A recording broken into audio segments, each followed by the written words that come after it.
Subscribe کریں ہمارے YouTube channel نورانی دنیا کو اور بیل آئیکن کے نوٹیفیکیشن کو آل پہ سیٹ کریں تاکہ ہمارے آنے والی ویڈیو کی نوٹیفیکیشن آپ تک سب سے پہلے۔ قد جاءكم من الله نور وكتاب مبين صدق الله مولانا العظيم وصدق رسوله النبي الكريم ونحن على ذلك لمن الشاهدين والشاكرين والذاكرين والحمد لله رب العالمين۔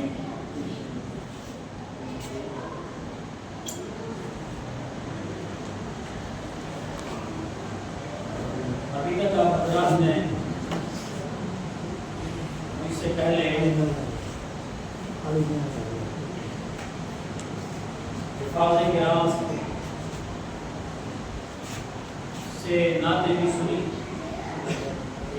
نبی اکرم صلی اللہ علیہ وسلم کی میراث کے تعلق سے چند باتیں آپ نے سنی ہیں، اور بالخصوص ہمیں اور آپ سب کو پتہ ہے کہ ہم یہاں جمع کیوں ہوئے ہیں۔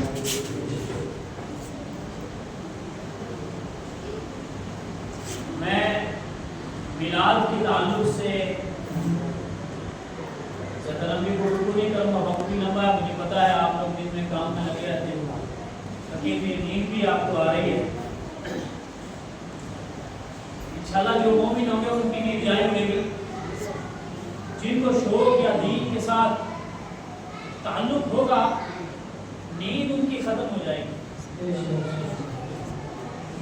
اور سب سے پہلے یہ مہینہ اسلامی مہینے کے اعتبار سے اس کا نام ہے ربیع الاول۔ ربیع عربی کا معنی ہے بہار، اول کا معنی ہوتا ہے پہلا، یعنی پہلی بہار۔ تو اس مہینے میں اس سے پہلے اللہ رب العزت نے بارشیں برسا کر رحمت نازل فرما کر دشمن کو صاف کر دیا۔ اب اللہ رب العزت نے مصطفیٰ کو اس مہینے میں بھیج کے بہار عطا فرما دی۔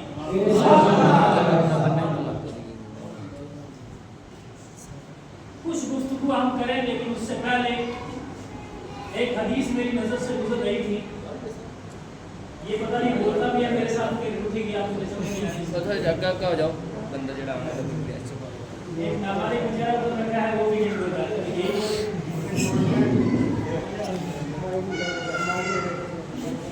ابھی تک آپ نے سنا ایک حدیث میری نظر سے گزر رہی تھی،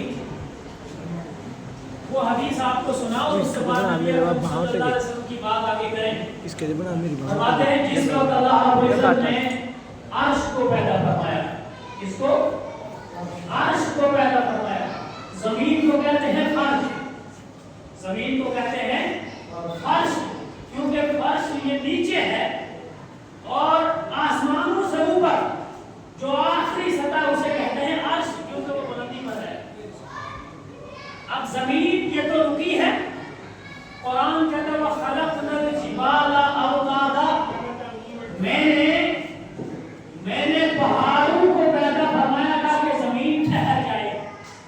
اللہ نے زمین کو رکانے کے لیے پہاڑ پیدا فرمایا۔ وَخَلَقْنَا الْجِبَالَ أَوْتَادًا، میں نے پہاڑوں کو بنایا تاکہ زمین رک جائے، ٹھہر جائے، کام پہ نہ، کیونکہ زمین گارا تھی، جہاں پانی برستا کس طرح کاٹ کے لے کے جاتی ہے، لیکن پہاڑ بنائے تو زمین ٹھہر گئی۔ اسی طرح اللہ نے آسمان بنایا، آپ اس چھت کو، یہ 20-30 فٹ والا چھت آپ دیوار اور پلر کے بغیر اس کو وہاں قائم نہیں کر پائے، لیکن یہ اللہ کی قدرت ہے، اتنا بڑا آسمان ایک پلر بھی اس کے نیچے نہیں ہے۔ پھر ان آسمانوں کے اوپر اللہ نے عرش کو بنایا۔ فرماتے ہیں جب اللہ نے عرش کو بنایا تو فرشتوں کو حکم دیا، اے فرشتوں، سارے فرشتے اکٹھے ہو کے آسمان کو، اس فرش کو اٹھا لو۔ فرماتے ہیں پوری کائنات کے جتنے فرشتے تھے سب عرش کو اٹھانے لگے تو عرش نہیں اٹھا۔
ہے یہ صرف وہ جانتے ہیں جنہوں نے مدرسے کی مار کھائی ہو، صرف گالی بھی ہو ساتھ میں مار بھی کھائی ہو۔ یا الہی بحق بنی فاطمہ کا مطلب یہ ہے، بنی فاطمہ سیدہ فاطمہ کون تھی؟ نبی پاک کی بیٹی، جس کے لیے سونے نبی نے فرمایا فاطمہ میرے جگر کا ٹکڑا ہے۔ کیا ہے؟ فاطمہ میرے جگر کا ٹکڑا ہے، اور اسی جگر کے دو ٹکڑے آگے اور بھی ہیں، حسن اور حسین، جن کے لیے ہم کہتے ہیں یا الہی بحق بنی فاطمہ، اے اللہ سیدہ فاطمہ کے بیٹوں کے صدقے میں، یا الہی بحق بنی فاطمہ، صاف لفظوں میں یا اللہ حسن اور حسین کے صدقے میں ہمارے گناہوں کو معاف فرما دے۔ پھر بر قول ایمان کنم خاتمہ، ان کے وسیلے سے ہمارا خاتمہ، ہماری موت ایمان پر کرنا۔ بر قول ایمان کنم خاتمہ۔ اب یہ دعا ہم پتہ کیوں کرتے ہیں؟ ایک مقام پر نبی پاک صلی اللہ علیہ وسلم نے دعا کی تھی، یا اللہ میں اپنے حسن اور حسین کے ساتھ محبت کرتا ہوں۔ کیا کرتا ہوں؟ میں حسن، کیونکہ حسن اور حسین کا نام تھا رسول اللہ، میں حسن اور حسین کے ساتھ محبت کرتا ہوں، اے اللہ تو بھی میرے حسن حسین کے ساتھ محبت کر۔ کتنی دعا ہوئی؟ کتنی بات ہوئی؟ دو۔ ایک بات اے اللہ میں کرتا ہوں حسن حسین سے محبت، پھر دوسری بات یا اللہ تو بھی حسن حسین سے محبت کر، اور تیسری بات اے اللہ جو حسن حسین اور حسن حسین کی نسل سیدوں سے محبت کرے گا، یا اللہ ان ساری قوم سے تو بھی محبت کر۔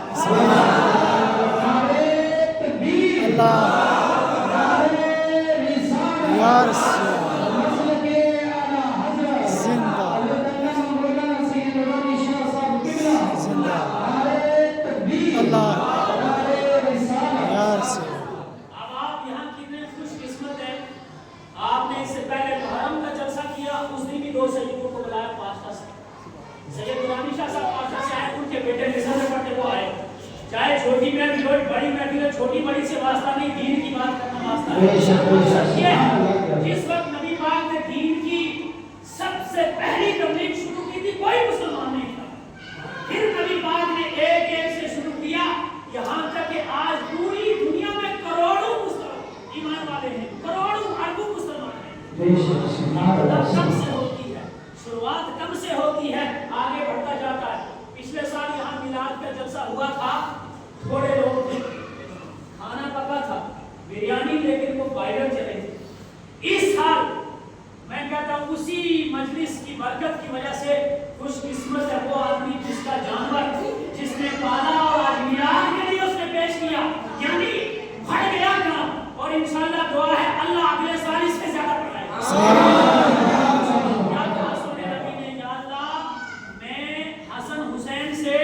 محبت کرتا ہوں، کیا کرتا ہوں؟ بولو، میں حسن حسین سے محبت کرتا ہوں، اے اللہ تو بھی حسن حسین سے محبت کر، اور جو حسن حسین سے اور ان کی نسل سیدوں سے محبت کرتا ہے قیامت تک مصطفیٰ نے دعا کرتی ہے یا اللہ تو بھی ان سے محبت کر۔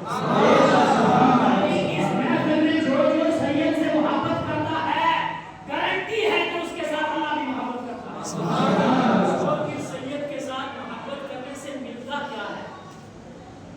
آپ نے دنیا میں محبت کرتے ہیں نا، آج کل دیکھا یہ لچے لپٹے گانے سنتے ہیں، کوئی کسی کلاکار سے محبت کرتا ہے، اس کی اسٹیٹس لگاتا ہے۔ کچھ کافی ایسے گانے گانے والے مر گئے، پھر بھی ہمارے مسلمان اسٹیٹس لگاتے ہیں محبت ہی کافروں کے ساتھ ہو، اور کافروں کے ساتھ محبت کرو گے قیامت میں انہیں کے ساتھ ہو، ایمان والوں کے ساتھ محبت ہوگی تو ایمان والوں کے ساتھ اٹھیں گے، سیدوں سے محبت ہوگی تو سیدوں کے ساتھ اٹھیں گے۔ اس لیے وہ نبی نے جو دعا کی تھی، اب سیدوں کے ساتھ محبت کرنے سے ملتا کیا ہے؟ یعنی دنیا دار محبت کرتے ہیں، پھولوں پہ محبت کرتے ہیں، پھر محبت کی باتیں کرتے ہیں، پھر پوچھتے ہیں روٹی کھا دی کہ نہیں کھا، ٹھیک ہے کہ نہیں ٹھیک ہے، یہ دنیا کی محبت کی بات کر رہا ہوں میں، اور پھر جھوٹ پھراٹ کر کے یہاں اچھی طرح کھا کے لیٹ گیا اور بولنے لگا تو نہیں کھائے تو میں بھی نہیں کھائے، ڈرامہ کرتے ہیں، ڈرامہ یعنی یہ محبت دکھاتے ہیں۔ اسی طرح میرے نبی نے فرمایا سیدوں سے محبت کرنے والے کو کیا ملے گا؟ سونے آقا نے حدیث پاک میں ارشاد فرمایا جو میرے اہل بیت کے ساتھ محبت کرے گا، جو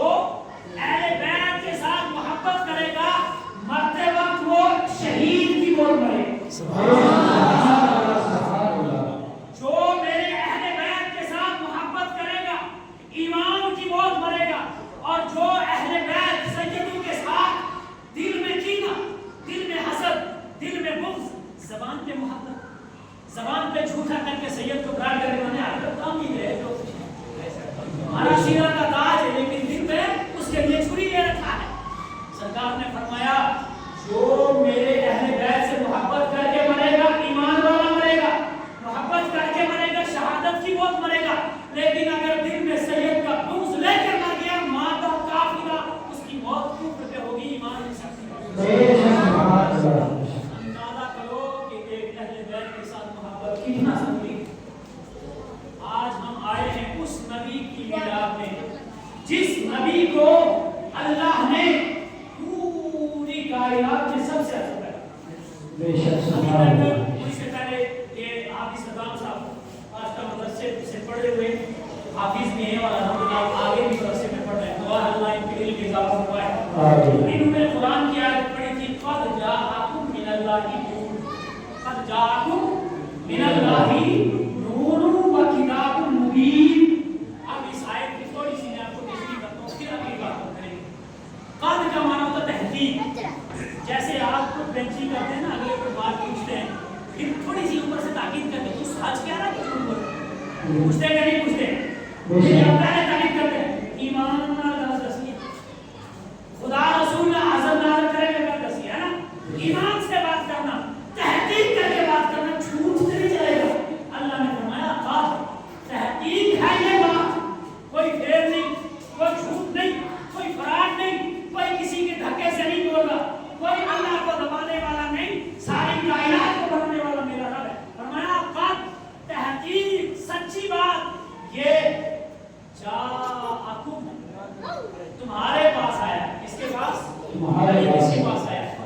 نبی کس کے پاس آیا؟ ہمارے پاس آیا تو مدینے میں، آیا تو مکہ میں، لیکن صرف مکہ مدینہ والوں کے لیے نہیں، ہمارے لیے نہیں، پوری کائنات کے لیے بھی آیا۔ بتایا نا پوری کائنات کے لیے نبی رحمت ہے، پوری کائنات کے لیے وہ نبی ہے۔ فرمایا جاءکم آیا تمہارے پاس، لیکن آیا کہاں سے؟ ابھی میں آیا تمہارے پاس یہ میلاد کر کے، لیکن آیا کہاں سے؟ سب کو پتا ہے کہ یہ سب ریس میں رہتے ہیں، ریس سے آیا، سب کو پتا ہے نا جی۔ کچھ کو تو میرا مکان بھی معلوم ہے، کچھ کو میری زمین بھی معلوم ہے، کچھ کو میرا مدرسہ بھی معلوم ہے، کچھ کو میری تعلیم بھی معلوم ہے، کچھ کو میرا باپ بھی معلوم ہے، بھائی بھی معلوم ہے۔ وہ یقین نہیں کرتے کہ سید صاحب پرانی جگہ سے آیا ہے نا، وہ جگہ بھی بتائی، آنا بھی بتایا۔ اسی طرح اللہ کہتا ہے میرا نبی آیا تمہارے پاس، لیکن آیا میرے پاس۔ کہاں سے؟ جیسے تم کو سید صاحب پلیس سے آیا، اللہ کہتا ہے نبی میرے پاس سے آیا تمہارے پاس پہنچ گئے، میرے پاس سے آیا تمہارے پاس پہنچا۔ اب آیا کس حالت میں، کس شکل میں، کس صورت میں؟ فرماتے ہیں نور بن کر آیا۔ کیا بن کر آیا؟ جاءکم من اللہ نور، نور بن کر آیا۔ یا اللہ نور ہے کیا؟ فرمایا نور وہ ہے جہاں چمکتا ہے وہاں اندھیرا نہیں ہے، جہاں چمکتا ہے وہاں اندھیرا نہیں رہتا۔ اب اس مسجد میں سارے بٹن بند کرو، کیا ہو جائے گا جی؟ ہمیں سانپ کاٹ لے بچ پائیں گے؟ ہمیں نظر ہی نہیں آئے گا سانپ، ہمیں بچھو کاٹ لے نظر ہی نہیں آئے گا، ہم چلتے ہوئے تو ٹکر لگ جائے، سر پھٹ جائے، ناک پھٹ جائے، ہے نا، نقصان ہوگا اندھیرے میں۔ اس اندھیرے کو ختم کرنے کے لیے بلب جلایا، سب کو روشنی ملی، سانپ بھی نظر آیا، پانی بھی نظر آیا، نقصان والی چیز بھی نظر آئی، سب کو ہم اپنی آنکھوں سے دیکھ کر اپنے آپ کو بچاتے ہوئے مسجد میں آئے۔ اسی طرح مسجد میں اندھیرا ہو گیا، آپ نے بلب جلایا، رات میں اندھیرا ہو گیا، آپ نے ٹارچ جلائی، آپ سفر کر رہے تھے اندھیرا ہوا، آپ نے بائک کی لائٹ آن کر دی تاکہ آپ کا سفر آسان ہو جائے۔ ساری دنیا میں کفر کا اندھیرا ہوا، پوری کائنات میں خدا کو ماننے والا کوئی نہیں، کوئی پتھر کو خدا کہہ رہا ہے، کوئی سورج کو خدا کہہ رہا ہے، کوئی ستارے کو خدا کہہ رہا ہے، کوئی چاند کو خدا مان رہا ہے، کوئی درخت کو خدا مان رہا ہے، ہر ایک الگ الگ خدا بنائے بیٹھے ہوئے، یعنی اندھیرا کفر کا چھا گیا۔ زنا کرتے رہے اس کو گناہ نہیں سمجھا، چوری کرتے رہے اس کو گناہ نہیں سمجھا، ڈکیتی کرتے رہے اس کو گناہ نہیں سمجھا،